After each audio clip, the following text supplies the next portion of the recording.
ప్రపంచం మొత్తానికి ఉన్న ఏకైక ప్రశ్న, అతి చిన్న దేశమైన ఇజ్రాయెల్ దేశాన్ని ఎందుకని వారు ఆపలేకపోతున్నారు? క్రైస్తవులమైన మనకు తెలుసు, ఇజ్రాయెల్ దేశం ప్రపంచ దృష్టికి చాలా చిన్నగా ఉన్నా కానీ దేవుని దృష్టిలో వాళ్ళు చాలా గొప్పవారు.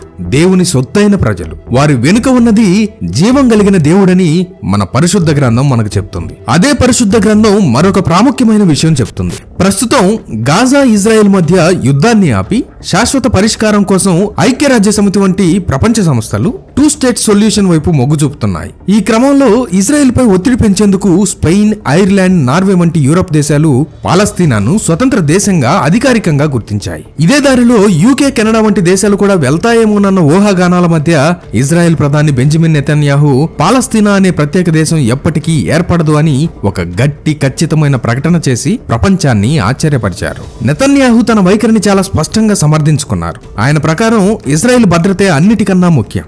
జోర్డాన్ నదికి పశ్చిమాన ఉన్న మొత్తం భూభాగంపై ఇజ్రాయెల్ సైనిక నియంత్రణను ఎప్పటికీ వదులుకోదని, ఇది స్వతంత్ర పాలస్తీనా దేశ ఏర్పాటుకు పూర్తి విరుద్ధమని తేల్చి చెప్పారు. ముఖ్యంగా అక్టోబర్ 7న హమాస్ దాడి చేసిన తర్వాత పాలస్తీనాను దేశంగా గుర్తించడం అంటే ఉగ్రవాదానికి బహుమతి ఇవ్వడమే అవుతుందని ఆయన వాదిస్తున్నారు. స్వతంత్ర పాలస్తీనా ఏర్పడితే అది తమ దేశానికి శాశ్వత భద్రతా ముప్పుగా మారుతుందని, ప్రపంచ దేశాల ఒత్తిళ్లకు తగ్గేదే లేదని ఆయన స్పష్టం చేశారు. నెతన్యాహు యొక్క ఈ కఠిన వైఖరి ఇజ్రాయెల్ను అంతర్జాతీయంగా ఒంటరిని చేస్తుంది. ఒకవైపు కొన్ని యూరప్ దేశాలు పాలస్తీనాకు గుర్తింపునిస్తుంటే, మరోవైపు 57 ఇస్లామిక్ దేశాలు గాజాలో జరుగుతున్న మానవతా సంక్షోభాన్ని చూపి ఇజ్రాయెల్ను తీవ్రంగా వ్యతిరేకిస్తున్నాయి.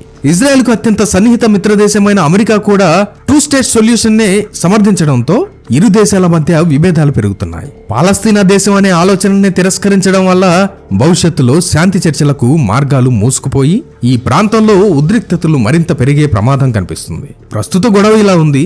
మనమందరం అనుకుంటాం ఇజ్రాయెల్ పక్షాన దేవుడున్నాడు, వాళ్ళకేం కాదు, వాళ్ళంతా క్షేమంగా ఉంటారని. కానీ ఒక్కసారి ఊహించుకోండి, గాజాలో ఏదైతే జరిగిందో అదే ఇజ్రాయెల్ ప్రజలకు జరిగితే, గాజాలో 1000 మంది మరణించినట్లు ఇజ్రాయెల్ దేశంలో కూడా లక్షల మంది మరణిస్తే, ఏంటి బ్రదర్ ఇదంతా జరుగుతుందని అనుకుంటున్నారా?